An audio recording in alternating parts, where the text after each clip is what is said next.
Reading the stirrups, I'm so happy. There's nothing like the sound of Carolina hoofbeat.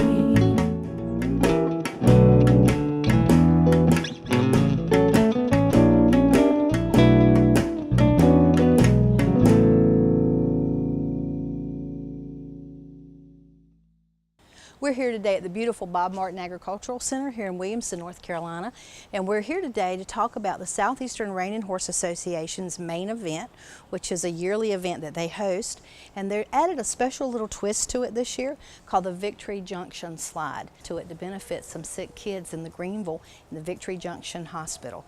So stay tuned, and we'll be back in just a minute to give you an updated information about that event. With me now is Myra Rowell, and Myra is a reiner, and she's with the Southeastern Rein and Horse Association, and she's kind of heading up this Victory Junction program. So tell us how you got involved with this.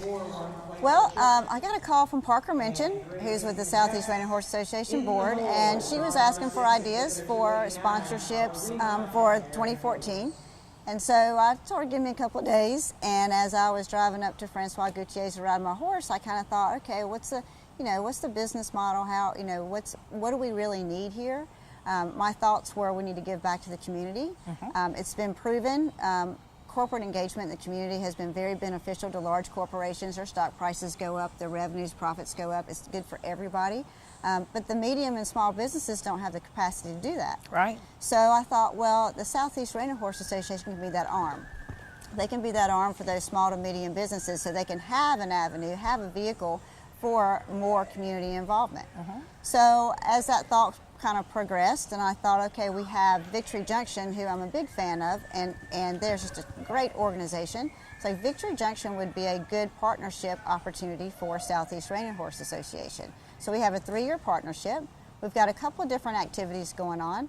One is we have partnered the children that aren't able to go to camp at this time. They're in the hospital for different serious illnesses. We've partnered them with the James and Connie Maynard Children's Hospital at Vidant in Greenville, Greenville, North Carolina, and we've partnered them. So with the Open Riders. So whoever wins, they will win the same belt buckle that the Open Riders win. So we have that event going on. Those kids are watching on the webcast. The Victory Junction folks are there. I mean, so it's pretty exciting. This is our first year, so we're smoothing out some things, but I think it's going to be really good. We also have the V's, so every rider that comes in, they have an opportunity to buy a V, and they can wear it on their saddle pad for Victory Junction. We have, when you do that, you can get your family and friends to donate $1, $2, $5. In addition to that, as part of, again, to use the model the big corporations have, smaller companies, your saddle makers, your breeders, all of those smaller companies have also matched. So you might have somebody says if you have a certain brand on your horse, they'll match $5 for every one. If you have a certain bloodline in your horse, they'll match $10 for every one. If you have, some services are doing the first 50, some are doing the first 100. So, it doesn't take a lot of money, but even if it's $1 and you have, 25 horses that have that sire, it all adds up. Sure. I mean, we took the money from the number of riders we had just at this show as our first baseline, which was we started 6 weeks ago thinking about this. And we, based on the number of riders, we had 144 so you can estimate a little bit less than that in riders, and we turned that into over $2,600. That's fantastic. So the goal is to take the money from the sponsorships. We are going to, pay it forward to double or triple the money. And use Southeast Rein and Horse Association as that vehicle for the medium to small businesses. And the matching funds are such a smart idea for a business, because when you match the funds, you can be assured that those folks are working hard to make that event successful. So it turns out to be a really good investment for businesses to do. A lot of hands make a big difference. That's right, and it's no one burden on just a couple of people, so that's really good. Exactly. Now, Victory Junction Camp, you were saying earlier that they have a camp in Randleman. They do. Tell me about that. So they have a camp in Randleman. The different thing about their camp is they have a full medical staff. So they have all kinds of things and activities for the kids to do. When these kids go there, it's specific to their illness. So you might have, 1 week it might be for some certain type of cancer. 1 week it might be for kidney disease. And so they have a full medical staff for all of their needs while they're there. Right. And that's what sets them apart from the others. And then the kids that are too sick to go, you were saying Yep. that they do something special for them? Yeah, the kids that can't go to camp, so they have, Victory Junction has partnered with several children's hospitals, the one in Greenville, North Carolina, Vidant Hospital, the Jeff Gordon Hospital in Charlotte, the Presbyterian Children's Hospital in Charlotte, and there's a few others. And what they do is they send their outreach program sends a mini camp to the hospital so that those kids in the camp, they also get, to experience a little bit of the camp activities and do some of the same camaraderie and enjoy that as well. How fun. And so this is a North Carolina-based company, Victory Junction. It is. It is a North Carolina-based Victory Junction. Kyle Petty was the founder, and this was on behalf of his son Adam. And so it has been started, from their family. Okay. So stay tuned and we'll be right back.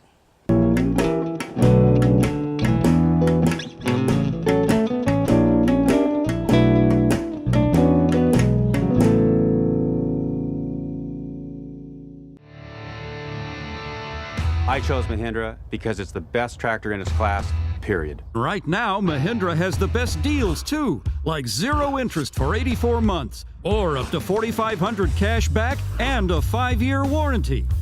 You could lift just about anything with that thing. It has never let me down. I would definitely recommend the #1 selling tractor in the world, Mahindra.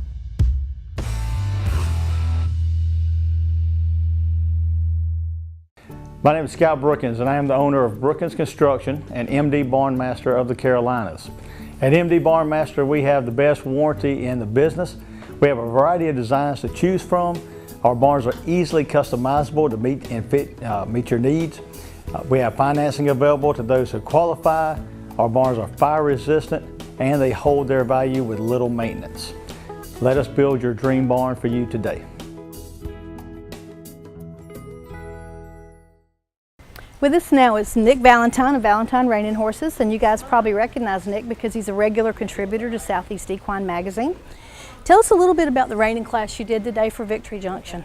Okay, we did Pattern 7 from the NRHA, and it's an open class. It was also combined with, we had different divisions and levels within that, and there was an aged event too, which is a set called a 7-Up, and it's for horses age 7 and older. Okay. So everybody ran the same pattern. I guess, there was 12, 15 horses in the class, which is about average for an open reining in this area. And it's a run-in pattern. We have to do 8 maneuvers, and we run in and stop past our third cone, do a rollback or a 180-degree turn, go to the other end of the pen, do another sliding stop and a rollback. Then we run to the middle of the arena, stop, back up, perform our spins, and then do our circles and finish with a stop. Okay. And it's a really common pattern, especially for an open class, because it has 4 stops within the pattern, so it shows off that maneuver of the reining horse. Right, right. So the stop is the big finish. That's the big finish on right. that one, and you get to do it 4 times, where some patterns you only do it 3. Right. So yeah, it's a fun pattern to run. And you guys were paired up with kids from the hospital. We were. We each had a kid from the hospital, and we were paired up the other day, and it was really fun. It's a great program that we've been able to get involved with, and hopefully, we can continue to keep association with them and help it grow, and it's good for us too. Okay, very good. So tomorrow we'll go and present the buckles. Tomorrow we're going to the hospital. We're going to meet up with our kids, our partners, and we'll present the buckles to them. And yeah, it's going to be a great time. That sounds exciting. All right, well, you stay tuned, and tomorrow we'll take you to Greenville, to Vidant Hospital, to see that presentation. Thank you for your time. Thank you.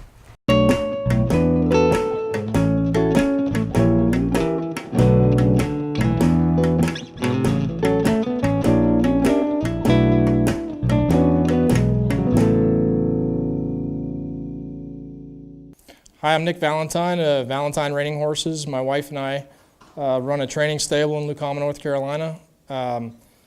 Just going to demonstrate for you today how to properly wrap your horse's legs. But I'm going to demonstrate how we get those front legs ready for training. Like I said, you want to protect their their cannons and their shins, not only from concussion but also support. So there's a lot of boots on the market today that do that. I find it, with a training stable, it's cost effective for me to use polo wraps, and they do a good job. So I guess I'll start with that, and I'll show you how I like to wrap front legs with a polo. You want to make sure that they're clean, there's no debris there, and it's a good opportunity to check those legs, feel if they're tight, if there's any swelling, any soreness. I mean, this is where you can find it out before you even get to the arena. With a polo, I like to keep them wrapped as tightly as I can. It makes it easier, and you always want to wrap your horse with a polo coming to the outside of the leg. Okay, you never want to unroll that polo to the inside, so you always want to start with that polo unrolling to the outside of the leg, and you always want to put your tension back to front. Front to back. I start with the tail here, okay, and I pull front to back, and then I just lay it on that tendon and cruise around the back with this tail. Then I'll drop it down, let it hang, just a little extra protection for that tendon, okay, and then I pull front to back, cruise around the tendon. Okay, and that you don't want to pull that tendon. You want to just support it, and you want that polo to be snug, but not overly tight. Cruise around, and I go down to the fetlock, and I wrap underneath that fetlock, okay? Support it, I cup it, put my tension from the front to back, and then work back up the leg. So we go down, and then we go back up, keeping the same amount of tension. And I go like half of a wrap at a time, down, and then half of a wrap back up.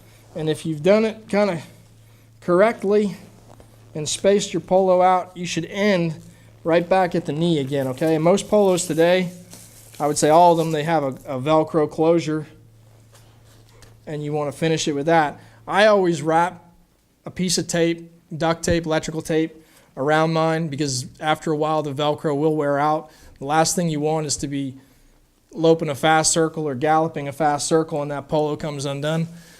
That's how you want your polo to look. The next part of the equipment that we use are bell boots or overreach boots, and they come same thing, many different types and shapes and colors. I like to use these ones. They have a no-turn knob in the back, kind of sets right in the back of their pastern, and it just helps keep those boots from twisting. And the thing I see the most when people put their bell boots on that they do incorrectly, you would think they're pretty self-explanatory, but most people put them on too tight. Okay, you want to be able to get a finger in there. Only other thing that I use for a reining horse is a lot of reining horses, when they're learning the spin, they'll bump their knee, or they'll have a little bit of trouble getting their feet, knowing where to put them at first, so they will bump those knees together. I like to use a knee boot. Same thing, there's a lot of different knee boots out there. I don't really recommend one over the other, but this type I've had a lot of success with. Some of them can be really hard to keep up. You'll have trouble with them sliding down. This type here, I find to work the best for me. Same thing. I like to put it right at the base of the knee. Okay, it's got Velcro closures on this side. Same, you pull from the front to the back, and you want it snug but not overly tight. Got a little hook closure here. Okay, and this protects your horse's knee. So same thing here. Run my hands down, check their knees, check if there's any heat, any new bumps or cuts or anything that wasn't there yesterday. Okay, your polo's wrapped tightly. And remember, you always want that polo to roll out that way. You don't want to try to make it's awkward, okay? But just let it roll to its own, and then front to back. Okay, I start with like a 45 on the tail, right up here, behind their knee. And it takes a little practice, but once you do a couple hundred of them, you'll get the hang of it. Front to back at the base of the knee, okay? So my first loop, I don't put a lot of tension on. I just get that polo started, and you're going to finish off at the base of the knee. Okay, then I put my tape on, and finish off with a bell boot on this side.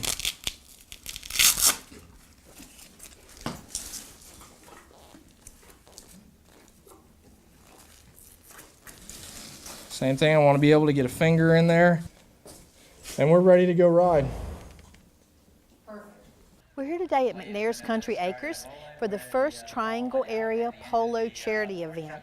This event is designed as a polo match for charity to raise money for the Guiding Light Foundation. It's our first time at a polo match, but it looks like it's going to be really exciting. We're here today with David Brooks of Triangle Area Polo Club. Can you tell us a little bit about polo in North Carolina? Well, polo in North Carolina is coming back to life. We brought it back, we're starting our third season. It had completely died out here in the state of North Carolina. At one time there were 4 clubs in the state of North Carolina, and it had died to none. And we're reviving. We're the only club, but we have about 30 people playing now in the area. And what age ranges of people play polo? Well, our youngest is 8. And our oldest, let's just say they're the other side of 60. All right, so it's wide open. Yeah, wide range, and a wide range as far as we have players that hopefully one day would like to canter and hit the ball, and then we have players who are sponsoring teams and playing in Aiken, South Carolina, and other places, and you know, really at top level polo. And so you were a professional polo player? At one time. Yes, Tell us about your career. Still am. Okay. Yeah.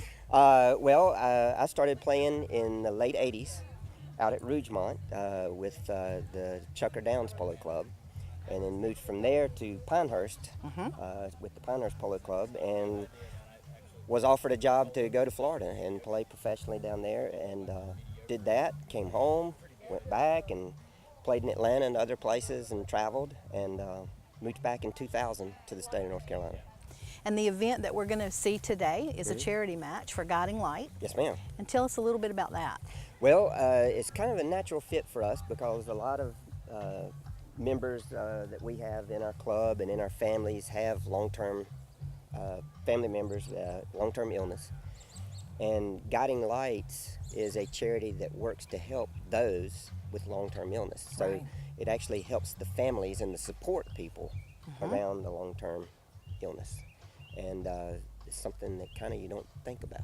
That's true, because the people that do that supportive care suffer almost as much as the people with the illnesses. Yeah, we're really fortunate ourselves because we have a large family, and we're able to kind of do it on our own. But you know, people that don't have a large family, how do they get help? And that's what Guiding Light steps in and does. And it's been a real natural fit for us to do this first charity event with them.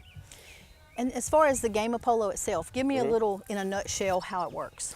Well, I've never been to a match, so I don't know. Outdoor polo, generally what you'll see today is there's a goal on either end, and it's limitless as far as to the sky. There's no backboard or anything like that. You just shoot it between the posts.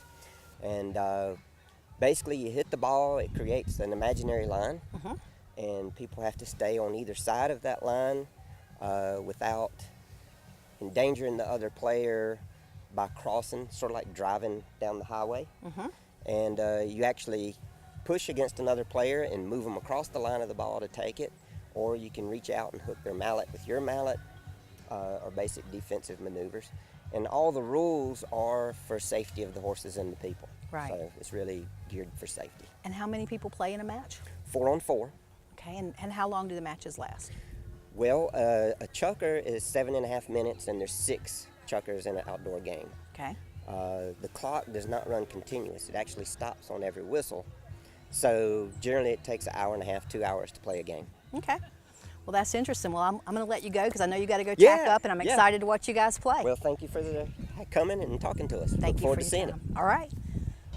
With me now is Jolie Liston, and Jolie is the team captain for the Atlanta Regional Polo Club, and they're here today as the opposing team playing against David Brooks and the Carolina Polo Club. So tell us a little bit about your program. We're very similar to David Brooks's program, where we have a lesson program. We teach adults and beginners how to play polo.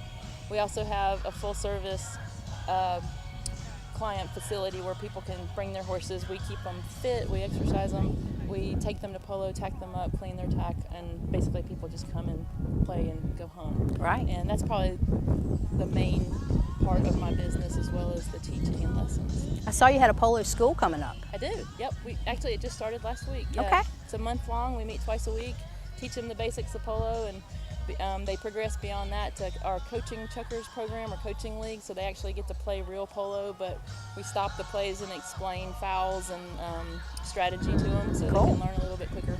That's really nice. And what kind of horses do you like to ride when you do polo? I'd say my personal favorite is probably a quarter horse thoroughbred cross, maybe appendix.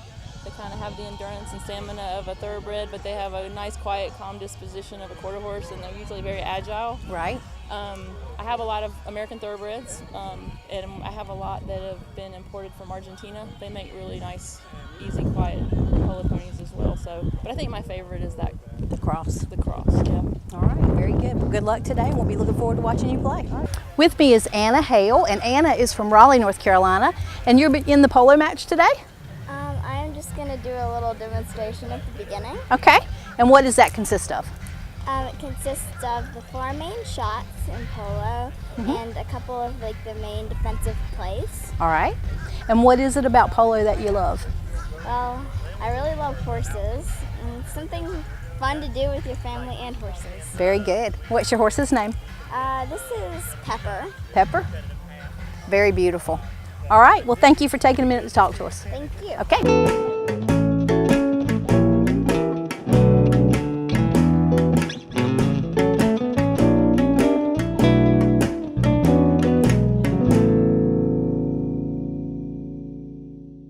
We're your neighborhood source for everything you need from your farm to your home. At Harper Sales and Service, a division of Harper Landscaping, we can cater to all your mowing needs. Whether you need to start out with a beginner series for those smaller lawns, you can work your way all the way up to a 0 turn and even get into those bigger areas where you might have an acre or 2 or more. My animals depend on me, and I depend on Harper Equipment Sales and Services to keep me running. From my weed eater to my tractor, they can fix it all. When you look for Harper Landscaping, it's no sweat.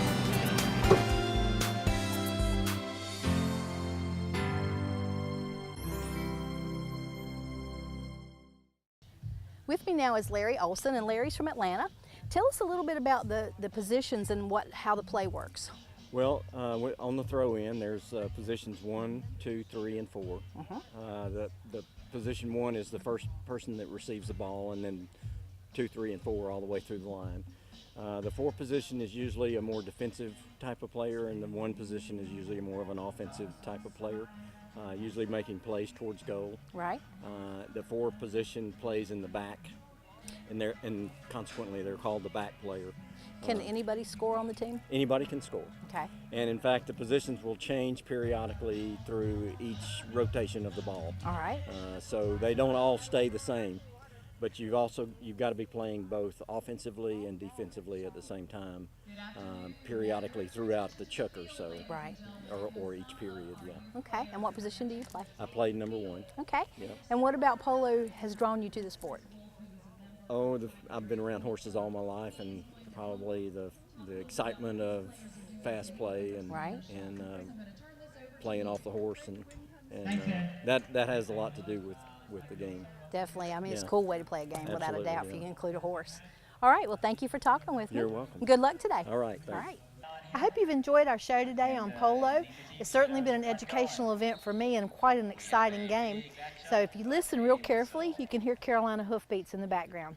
People from around the Triangle come to Carolina Barbecue of Garner off Highway 70 because they know what they'll get. Authentic Eastern North Carolina chopped barbecue, Southern fried chicken, hush puppies, Brunswick stew, and more. But did you know that they'll come to you? For your next backyard party, company event, graduation party, weddings, rehearsals, or any other occasion, you bring the people, and Carolina Barbecue of Garner will bring the pig. Call 773-0222. Follow me to Carolina Barbecue.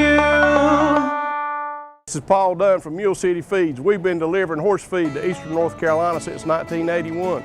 And not only have we been delivering it, we've been leading the industry so far as compliance with state North Carolina and giving the best quality product possible. We test everything that comes in from the local farmers. We do quality assurance and we deliver the product. Give us a chance. Your neighbors giving us a chance. We'd like to have your business here at Mule City Feeds. Also, when you deal with the big feed companies, you might have to wait 4 or 5 days just to get the feed. Give us a call and you'll be shocked we'll deliver in an hour. Hi, my name is Pat Benton and I'm a member of the North Carolina Horse Council. I'm from Yadkin County and I've been a member for several years. Oddly enough, I'd never heard about the North Carolina Horse Council, and when I found out about it, I was like, oh my God, I need to be a part of this, because it's our voice in the horse industry, our voice in Raleigh. They're a group that is there to fill the needs of the horse industry. People who just ride on the trails on the weekend, the show people, you know, it's not just for a certain group of people. As a member of the equine community, I love to ride my horses. And I don't want anyone dictating to me how I can use my horse. And that's a danger that we have to keep an eye on, and the Horse Council is there keeping an eye on our interests. And I think that's a good thing. I like to be a part of it. I'm on the education committee, and we're dedicated to education, you know, helping people learn about how to care for their horse, where you can ride, you know, groups I can join, how do I feed my horse, things like that. And it's been a great, great group. And I would recommend anyone join, everyone join. If you love your horses and you want to keep riding them, join the Horse Council. We welcome you to join us and be part of the largest and most active horse council in America.